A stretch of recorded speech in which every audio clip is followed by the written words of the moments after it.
সুপ্রভাত বন্ধুরা, তোমরা কেমন আছো? আশা করি ভালো আছো, আমিও ভালো আছি। তো দেখো, সকাল সকাল আমি একটা বিশাল কাজ নিয়ে ব্যস্ত হয়ে পড়েছি। সেটা হচ্ছে এই ইদানিং কদিন ধরে যা বৃষ্টি হচ্ছে, তো বৃষ্টিতে কি হয়েছে জানো, ছাদের মধ্যে আমার কিছু এক্সট্রা বালতি গামলা রাখা ছিল। তো সেইগুলোর মধ্যে হঠাৎ দেখছি এক গামলা বালতি ভরে ভরে সব জল হয়ে গেছে। তো সেই জলগুলো পরিষ্কার করার জন্যই আমি ছাদে আজকে চলে এসেছি। তো সেই জলগুলো আমি কিছু কিছু ছোটো একটা বালতি নিয়ে গামলা থেকে কিছু কিছু জল আমি পিছনে ড্রেন দিয়ে ফেলে দিলাম উপর থেকেই, আর কিছু জল এখানে সামনে যে ছাদের সঙ্গে যে ড্রেন করা আছে সেখান দিয়ে ফেললাম। তো গামলাটাও ভালো করে ধুয়ে নিলাম, বালতিগুলো ধুয়ে মেলে দিয়েছি। দিয়ে সেই জায়গাটা দেখো কীরকম জল জল শ্যাওলা পড়ে গেছে। তো সেইগুলোই আমি এখন ঝাড় দিয়ে পরিষ্কার করে নিচ্ছি। আর আমার বর দেখো দুনিয়ার পাইপ পাইপ কোথা থেকে কি জড়ো করে এনে সব ছাদের মধ্যে জড়ো করে রেখে দিয়েছে। তো এগুলো যত ভাবি ছাদটা পরিষ্কার পরিচ্ছন্ন করে রাখবো সুন্দরভাবে, শুধু গাছ থাকবে আর কিছু একদম আর্জেন্ট জিনিস যে সেইগুলো কিছু থাকবে, তো সে হবে না। কোথা থেকে গোবর সার, গোবর ঘুঁটে সমস্ত নিয়ে উপরে তুলেছে। তো যাই হোক, দেখো আমি টবগুলো এবার সরিয়ে নিচ্ছি। টবগুলো সরিয়ে যেদিকটা আমি ঝাড় দিয়ে পরিষ্কার করে নিয়েছিলাম সেদিকটায় টবগুলো বয়ে বয়ে নিয়ে যাচ্ছি। তো এই টবটা নেওয়ার আর আমার ক্ষমতায় হলো না, অনেক ভারী আর গাছটাও বড়। তো বাকি টবগুলো আমি নিয়ে সব এখানে রেখে দিয়েছি। দেখো এদিকটা সুন্দর রোদও পাচ্ছে আর পরিষ্কার পরিচ্ছন্ন করে দিয়েছি এদিকটা। আর যেদিকে টবগুলো ছিল সেদিকটা একদম মানে শ্যাওলা টাইপের পড়ে গেছে, জল কাদায় একদম যাচ্ছে তাই। তো সেই জায়গাটা পরিষ্কার করতে হবে। নিজেরা ঘরে পরিষ্কার থাকবো তা তো হবে না, মাথার ছাদটাই আসল, তার নিচেই আমরা আছি, তো ছাদটাকেও ভালোভাবে রাখতে হবে। তো যাই হোক, দেখো এদিকে কতগুলো বাসন ছাদের মধ্যে একটা বস্তায় মোড়া ছিল, দেখতেই পাইনি, সেগুলোকে পরিষ্কার করে নিলাম।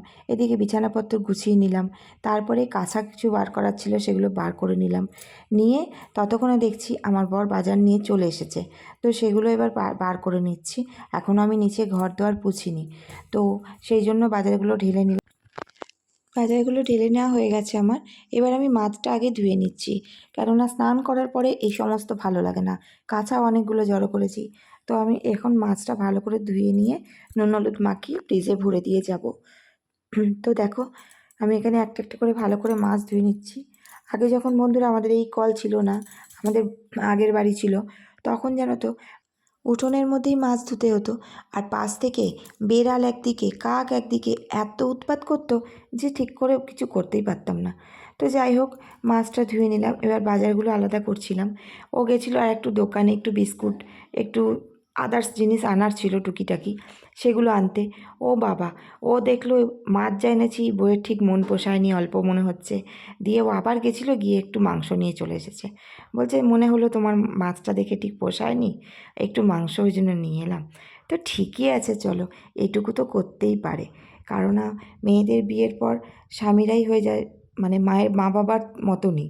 তো মা বাবারা যদি এটুকু চিন্তা করে ছেলে মেয়ের জন্য, তো স্বামীদেরও আশা করি এটা চিন্তা করা উচিত, কোনটা ভালো লাগবে বইয়ের, কোনটা লাগবে না। তো যাই হোক, চলো এবার মাংসটাও ধুয়ে নিই ভালো করে।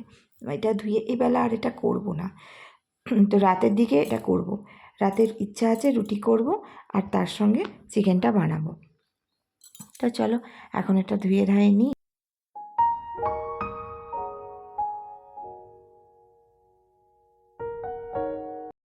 তো এখন আমি চলে এলাম কাচাকুচি করতে।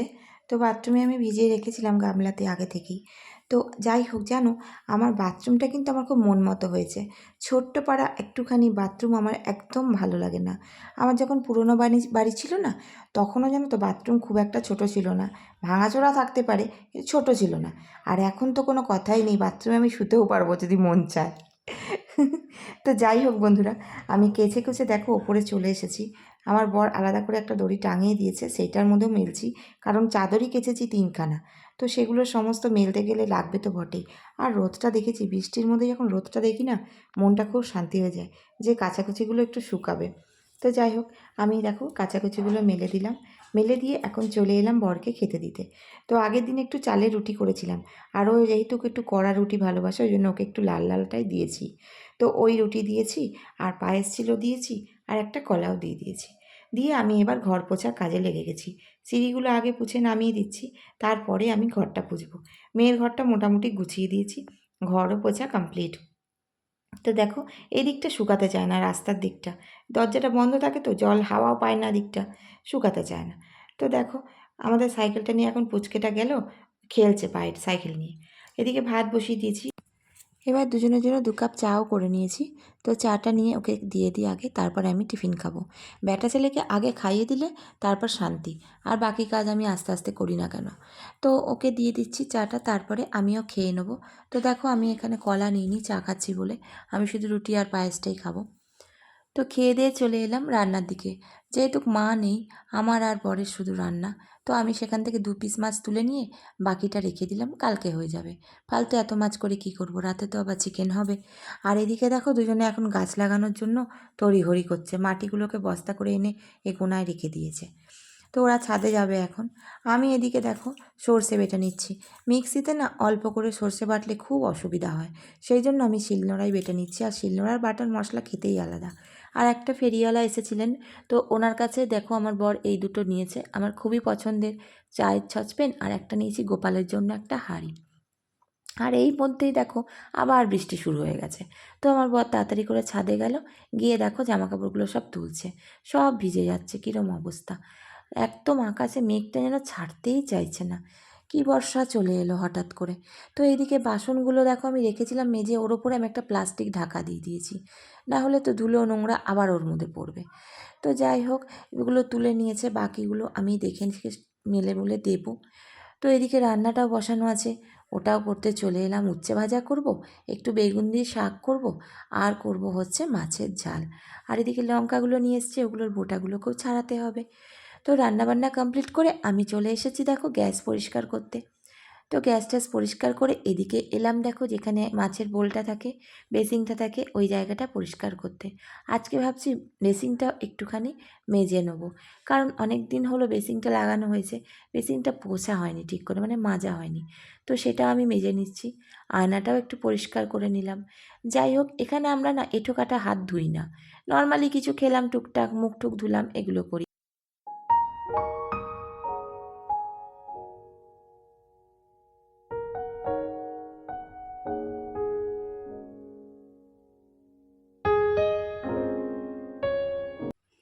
তো এখন দেখো দুপুর প্রায় 1টা 1:30 বাজে, এখন খেতে বসবো, খেয়ে নেবো, তারপরে একটু বেরোবার ইরাদা আছে। তো দেখি, এখন ওকে খেতে দিয়ে নিচ্ছি। এই করতে করতে মেঘের আওয়াজ গর্জন আসছে, ওই যে দেখি তো, দেখছি প্রচুর মেঘ করেছে। আবার আবার তড়িঘড়ি করে ওপরে গেলাম, গিয়ে জামাকাপড়গুলো তুলে নিয়ে চলে আসলাম। অনেকগুলো জামাকাপড় শুকিয়েই গেছে।